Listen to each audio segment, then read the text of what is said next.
Yan, walang customer guys. So, ang ginawa namin, naglinis ng paa, naglinis ng kamay, nag-cutex ng blue. Kasi, bukas wala kaming trabaho, day off namin. Ayan guys, nandito kami sa salon. Empty ang ano namin, salon, wala kaming customer. Ayan. Tignan nyo yung isa, hirap na mag...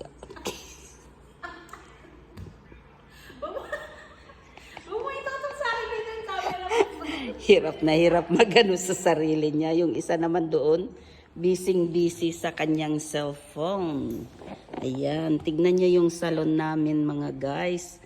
Walang laman, walang customer. Is empty kasi Muharram ngayon.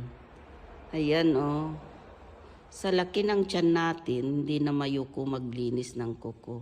Kaya nga sabi ko sa sarili ko, sa Pilipinas, hindi naman ako nagmamanicure ng kamay ko. Pinapamanicure ko yan, nagpapaservice ako. Dito sa Saudi Arabia, make your own self. Sabi niya nga, gawin mo yung sarili mo dahil walang gagawa sa'yo. If you want somebody to make for you, you need to pay with the receipt.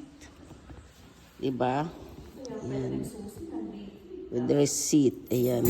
Maganda naman ang ano na ng mga kamay namin, paa namin. At least malinis na. Meron hirap talaga. Diyos ko, no ba yan? Grabe. Ayan oh. Hello JC, how are you? You are fine. Ayan, meron kaming taas. Doon sa taas, oh.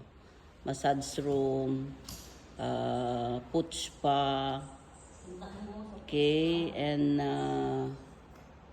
ayaw ko makyat. Mabigat yung tiyan ko. Okay, thank you for watching. Hello, like and share.